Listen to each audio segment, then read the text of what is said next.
नमस्कार दोस्तों, welcome to government exam info. तो स्वागत है आप सभी का आज की वीडियो में। और आज हम बात करने वाले हैं दो तीन इंपॉर्टेंट अपडेट्स की, जो कि इम्पॉर्टेंट है काफ़ी, क्योंकि पहला जो नोटिफिकेशन आप देख रहे हैं वो है आपका उत्तराखंड पात्रता परीक्षा। एक बार मैं शॉर्ट में बता देता हूँ कौन कौन से अपडेट्स हैं। तो पहले हम बात करेंगे यूटेट का, उसके बाद हम बात करेंगे सहायक अध्यापक को लेकर के अपडेट है। इसके अलावा हम बात करेंगे जो आपका पीसीएस है, लोअर एंड अपर पीसीएस, जो कि उत्तराखंड लोक सेवा आयोग ने ऑलरेडी जारी कर दिया है और इसका जो डेट है वो भी निकल चुका है। लेकिन यहाँ पर दो इम्पॉर्टेंट अपडेट्स हैं। अगर आपने इसके लिए अप्लाई कर दिया है या नहीं भी किया है और करने का सोच रहे हैं, क्योंकि अभी डेट एक्सटेंड होने के चांसेस हैं, तो इस केस में आपके लिए दोनों अपडेट इंपॉर्टेंट है। तो इसमें क्या कहा गया वो हम देखेंगे। आखिर में हम बात करेंगे उत्तराखंड लोक सेवा आयोग ने एक नया वैकेंसी जारी कर दिया है। तो ये कौन सा वैकेंसी है, कौन से ग्रुप का है, इसके लिए जो इम्पोर्टेंट डेट्स है, कब से आवेदन होंगे और बाकी की डिटेल्स इसमें हम देखेंगे। ठीक, तो सबसे पहले हम बात कर लेते हैं जल्दी से बिना किसी देरी के यूटेट फर्स्ट एंड सेकेंड 2021, ये जो अध्यापक पात्रता परीक्षा है उत्तराखंड का, इसका नोटिफिकेशन आप देख पा रहे हैं स्क्रीन पर। तो सीधे जो इम्पोर्टेंट डेट्स हैं उस पर हम आते हैं। तो इसका एग्ज़ाम कब होगा वो मैं बता देता हूँ। सबसे पहले इसका जो एग्ज़ाम होगा वो होगा आपका 26 नवंबर 2021 को। ठीक, इसके बाद हम बात करते हैं कि इसके लिए एप्लीकेशन कैसे करना है।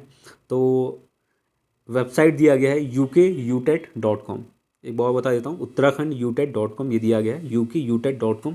यहाँ पर आपको जाना है और यहाँ पर जाने के बाद आप 1 सितंबर यानी कि कल से ही एक्चुअली में आवेदन स्टार्ट हो चुके थे, यानी कि आज से आप आवेदन कर सकते हैं। और लास्ट डेट क्या है, 30 सितंबर 2021। ठीक, शाम 5 बजे तक आप इसके लिए आवेदन कर सकते हैं और 30 सितंबर तक ही इसके लिए आप फीस भी सबमिट कर सकते हैं। इसके बाद अगर बात करें तो कुछ डिटेल्स दी गई हैं जिसको आप पढ़ सकते हैं। आईडी वगैरह जो है वो आपका यहाँ पर देना पड़ेगा जब आप अप्लाई करेंगे, जो कि देना ही पड़ता है। ठीक है, तो इसको आप पढ़ लेना एक बार। बाकी अगर बात करें तो फीस वगैरह क्या रहता है तो मैं बता देता हूँ एक बार। सामान्य और ओबीसी के लिए 600 रुपये है, और दोनों परीक्षाओं के लिए, ये पहली परीक्षा के लिए 600, दोनों परीक्षाओं की अगर बात करें तो 1000 रुपये है। अनुसूचित जाति, जनजाति और निःशक्त वर्ग, ठीक है, यानी कि जो आर्थिक रूप से कमज़ोर होंगे, शायद इसका मतलब यही होता होगा। ठीक, तो निःशक्त वर्ग यहाँ पर दिया गया है। तो 300 रुपये आपका रहेगा और 500 रुपये आपका दोनों परीक्षाओं के लिए रहेगा। तो एक ये अपडेट है पहला। तो जो भी इसके लिए आवेदन करना सकते हैं वो आप कर सकते हैं। अब हम बात कर लेते हैं आपका जो पीसीएस अभ्यर्थी हैं इनको लेकर क्या अपडेट है। ठीक है,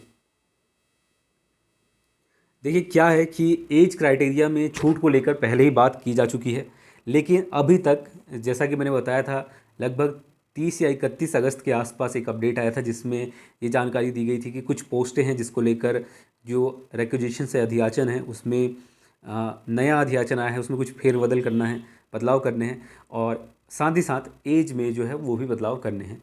तो पदों को लेकर और आयु यानी कि एज क्राइटेरिया को लेकर अपडेट तो आ चुका है आयोग के द्वारा, लेकिन उन्होंने ऑफिशियल जो एक्सटेंडेड डेट है वो नहीं बताया है, पहली चीज़ तो ये। और दूसरा कि जो एप्लीकेशन है वो जो पुराने कैंडिडेट्स हैं वो कब तक आवेदन कर सकते हैं इसके लिए, यानी कि उनको मौका कैसे दिया जाएगा, उसके बारे में कोई जानकारी नहीं दी गई है। कुल मिला के जो एक्सटेंडेड डेट है वही नहीं बताया गया अभी तक। ठीक है, तो यहाँ पर यही चीज़ कहा गया है। देखिए यहाँ पर कहा गया है जो हाईकोर्ट है उसके कार्मिक सचिव के निर्देश दिए गए हैं कि पीसीएस परीक्षा के अभ्यर्थियों को आयु सीमा में छूट देने और फॉर्म भरने की अंतिम तिथि बढ़ाने को निर्णय ले। देखिए अभी तक जो पोस्टें हैं जैसे कि एफआरओ हो गया, या फिर आपका जो जियोलॉजिस्ट यहाँ पर हैं आपके भूवैज्ञानिक जो हैं, ठीक है, असिस्टेंट जियो साइंटिस्ट जो हैं आपके, उनकी जो नोटिफिकेशन की डेट है वो एक्सटेंड हो चुकी है 17 सितंबर। ठीक, तो उनका तो डेट एक्सटेंड हो चुका है, लेकिन जो पीसीएस वाले हैं उनका डेट एक्सटेंड किया गया है, लेकिन अभी तक कोई नोटिफिकेशन ही नहीं आया है। ठीक है, तो एक्सटेंड की बात तो रहने दीजिए, अभी तक कोई इस यहाँ पर नोटिफिकेशन नहीं आया है। तो इसी के संबंध में जो हाई कोर्ट है उनकी तरफ से निर्देश हुआ है कि पीसीएस अभ्यर्थियों को राहत यहाँ पर दी जाए, और जो वरिष्ठ न्यायमूर्ति हैं मनोज कुमार तिवारी और न्यायमूर्ति आलोक कुमार वर्मा की जो खंडपीठ है इनके समक्ष मामले की सुनवाई हुई। इसमें आशुतोष भट्ट, अमित बटवाल, ये सारे नाम दिए गए हैं। तो इन्होंने याचिका दर कहा था कि उनकी आयु 45 वर्ष हो चुकी है, जबकि प्रदेश में पीसीएस परीक्षा के लिए आयु सीमा 42 वर्ष है। याचिका में कहा गया कि 10 अगस्त 2021 को परीक्षा का विज्ञापन जारी किया गया, जिसकी परीक्षा 10 अक्टूबर को होनी है। हालांकि ये 10 अक्टूबर तक शायद ना हो पाए। ठीक है, यानी कि वैसे हो भी सकता है नवंबर, या नवंबर मान के हम चल सकते हैं मैक्सिमम। ठीक, तो काफ़ी कम समय ही बचा हुआ है, ज़्यादा नहीं है। याचिका में कहा गया है कि राज्य बनने के बाद पीसीएस की परीक्षा 6 बार हुई है और 2016 के बाद कोई भी परीक्षा नहीं हुई है, जो कि सही बात है। इस कारण वे इस परीक्षा से वंचित होते आए हैं। याचिका में कहा गया है कि 2014 में सी सेट पैटर्न लागू किया गया था। इस नए पैटर्न के चलते वे क्वालिफाई नहीं कर पाए थे और यह पैटर्न आईएएस की परीक्षा में 2011 में लागू हुआ था। ठीक, तो आईएएस में अगर आप अपडेटेड है तो आपको पता होगा 2011 से सी सेट आ गया था और इसके तहत जो अभ्यर्थी इस परीक्षा को क्लियर नहीं कर पाए उन्हें केंद्र सरकार ने 2012 में 2 अतिरिक्त अवसर दिए थे और ओवर एज अभ्यर्थियों को यूपी सरकार ने भी यह अवसर दिया था। लेकिन उत्तराखंड में तब से यह परीक्षा हुई ही नहीं है, जिसका लाभ उनको नहीं मिल सका। तो जो अपर एज वाले हैं उनको ये प्रॉब्लम है और यहाँ पर यह कहा गया है कि जल्द से जल्द आयोग जो है वो फैसला ले और आवेदन की तिथि यहाँ पर स्पेशली मेंशन किया गया है कि जो एप्लीकेशन डेट है उसको बढ़ाया जाए। ठीक है, तो जाहिर सी बात है इसका अपडेट आपको देखने को मिल सकता है, तो ये एक इंपॉर्टेंट अपडेट है। इसके बारे में आपका क्या कहना है वो आप कमेंट करके बता सकते हैं। तो जल्द ही आपको एक्सटेंडेड डेट यानी कि बढ़ा हुआ डेट आपको देखने को मिल सकता है पीसीएस के लिए। और जो लोग पूछ रहे हैं कि ये लोअर पीसीएस के लिए होगा या नहीं, तो देखिए वैसे तो ग्रुप सी में भी छूट दी गई है 1 साल की और ग्रुप बी में भी दिया गया है, तो मे बी लोअर पीसीएस में भी मिल जाए या देखते हैं। लेकिन क्योंकि ये आयोग का निर्णय होगा, लेकिन मैक्सिमम चांसेस हैं कि अपर पीसीएस में हो जाएगा, लोअर पीसीएस में थोड़े कम चांसेस हैं डेट एक्सटेंड होने के। फिर भी ऑफिशियल जब अपडेट आएगा तभी हम इसकी बात करेंगे। इसके बाद अब हम बात करते हैं आपके पीसीएस भर्ती के सिलेबस को लेकर। काफ़ी इंपॉर्टेंट चीज़ यहाँ पर कही जा रही है। देखिए यहाँ पर कहा गया है कि पीसीएस भर्ती के सिलेबस पर काम कर रहा है आयोग। अब चूँकि सिलेबस तो हमारे पास ऑलरेडी है, ठीक है, जो नोटिफिकेशन जारी किया गया था उसमें पूरा डिटेल सिलेबस है और पेपर पैटर्न है, वहाँ पर कौन से पेपर होंगे, कौन कौन सा सेक्शन होता है पर्टिकुलर पेपर में, स्क्रीनिंग में कितना होता है, मेंस में क्या रहता है, ये सारी चीज़ें मैंने आपको बताया भी है। ठीक, लेकिन यहाँ पर एक चीज़ ये है कि उत्तराखंड में जो इंजीनियरिंग और साइंस के छात्र हैं इनको ज़्यादा चयन को लेकर उम्मीदवारों की ओर से उठ रहे सिलेबस बदलाव की आवाज़ के बीच में आयोग ने सिलेबस को लेकर अपना पक्ष बताया। तो ऐसे कैंडिडेट जो इंजीनियरिंग और साइंस के बैकग्राउंड से हैं उनकी तरफ से कहा गया है। और जो देहरादून निवासी देशदीप तिवारी ने सिलेबस को लेकर जो आरटीआई के तहत जानकारी मांगी थी, इस पर आयोग ने जवाब दिया है कि सिलेबस में बदलाव को लेकर प्रक्रिया गतिमान है। हालांकि इस बार पीसीएस की परीक्षा में बदलाव लागू होगा या नहीं कहना मुश्किल है। देखिए मेरे हिसाब से जो सिलेबस है वो सही है। ठीक है, अब वैसे तो एक्सपर्ट लोग बैठे हैं, ठीक है, वो निर्णय लेंगे, लेकिन मेरे हिसाब से सिलेबस सही है।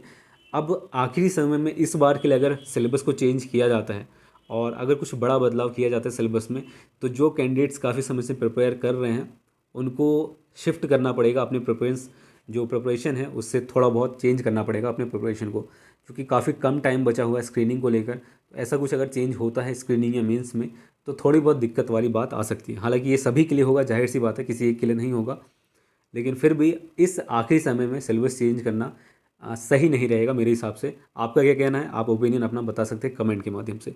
ठीक, तो ये है अपडेट दूसरा। बाकी इसमें साइंस वालों को यही प्रॉब्लम है कि जो सिलेबस है वो उनके अकॉर्डिंग बहुत ज़्यादा, जो साइंस बैकग्राउंड का है वो थोड़ा सा डिफ़िकल्ट हो जाता है उनके लिए, ऐसा कहना है। ठीक, बाकी तो सिलेबस मेरे हिसाब से सही है और बाकी आपको कमेंट करके यहाँ पर बताना है। इसके बाद हम बात करते हैं सहायक अध्यापक भर्ती परीक्षा। सबसे ज़्यादा चर्चित जो चीज़ है वो यही है 2020-21 की, और इसमें फाइनली ये अपडेट आ चुका है। देखिए यहाँ पर बताया गया है कि दूरस्थ माध्यम से डीएलएड वालों को भी भर्ती में शामिल करें, हाईकोर्ट की तरफ से ये कहा गया है। ठीक, एक बार हम देख लेते हैं क्या कहा गया है। यहाँ पर कहा गया है कि हाईकोर्ट ने सहायक अध्यापक भर्ती परीक्षा पर लगी रोक हटा दी है। पहली चीज़ तो ये एक पॉजिटिव अपडेट है। मामले में दायर याचिका पर सुनवाई के बाद कोर्ट ने सरकार को निर्देश दिए कि वह याचिका दायर करने वाले अभ्यर्थियों की नियुक्ति प्रक्रिया में शामिल करते हुए भर्ती शुरू करवाए। कोर्ट ने यह स्पष्ट किया है कि सभी नियुक्तियां कोर्ट के आदेश के अधीन रहेंगी। कोर्ट ने राज्य सरकार से कहा है कि नियुक्तियां 2012 की नियमावली और शिक्षा अधिकार अधिनियम के ससंगत धाराओं के तहत होगी। तो एक चीज़ तो यह है कि 2012 का जो नियमावली है राज्य सरकार का, उसके अकॉर्डिंग ये होगा। ठीक, इसके अलावा वरिष्ठ न्यायमूर्ति जो हैं, इनकी जो खंडपीठ है मनोज कुमार और आलोक कुमार वर्मा की, इनकी तरफ से इसकी सुनवाई की गई है। जितेंद्र सिंह और अन्य ने हाईकोर्ट में याचिका दायर कर सरकार से 10 फरवरी 2021 के शासनादेश को चुनौती दी थी।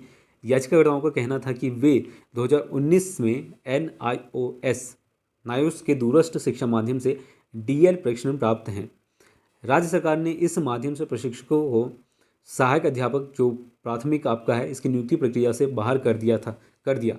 याचिकाकर्ताओं का कहना था कि केंद्र सरकार के 16 दिसंबर 2020 और राष्ट्रीय अध्यापक शिक्षा परिषद के 6 जनवरी 2021 को जारी आदेशों में एनआईओएस की दूरस्थ शिक्षा पद्धति से डीएलएड प्रशिक्षण प्राप्त अभ्यर्थियों को अन्य माध्यमों से प्रशिक्षित अभ्यर्थियों के समान माना गया है। तो इसका मतलब ये है इनको भी वही मौका मिलने वाला है जो अन्य को मिलने वाला है। किसको? डीएलएड वालों को। ठीक, दूरस्थ माध्यम से जो डीएलएड है उनके लिए। तो ये हाईकोर्ट का निर्णय है, इसके बारे में आपका क्या कहना है कमेंट करके आप बता सकते हैं। तो इसके बाद आज की आखिरी अपडेट है और ये है आपका भूवैज्ञानिक और खान अधिकारी, ठीक है, समूह ख यानी कि ग्रुप वी का ये नोटिफिकेशन है। तो जल्दी से इसको हम देख लेते हैं। टोटल वैकेंसी मैं बता देता हूँ, इसका ऑफिशियल नोटिफिकेशन अभी जल्द ही जारी हो जाएगा थोड़ी देर में। टोटल पोस्ट यहाँ पर 8 है और ये आपका 2 सितंबर 2021 से यानी कि आज इसका नोटिफिकेशन आ जाएगा और इसका लिंक एक्टिवेट हो जाएगा। तो यहाँ पर दिया भी गया है 2 सितंबर 2021 और माफ़ कीजिएगा, हाँ 2 सितंबर 2021 और अंतिम तिथि है 22 सितंबर 2021। तो 20 दिन का टाइम मिलता है आपको लगभग, ठीक है, ग्रुप सी और ग्रुप बी में जो यूकेपीएससी है। तो ये चीज़ है। इसके अलावा यहाँ पर इस पर्टिकुलर पोस्ट के लिए आपको ऑफलाइन भी सबमिट करना पड़ेगा। यहाँ पर दिया गया प्रिंट आउट के साथ समस्त अभिलेखों की स्व हस्ताक्षरित छायाप्रति आयोग के कार्यालय में उपलब्ध कराए जाने की अंतिम तिथि होगी 7 अक्टूबर 2021।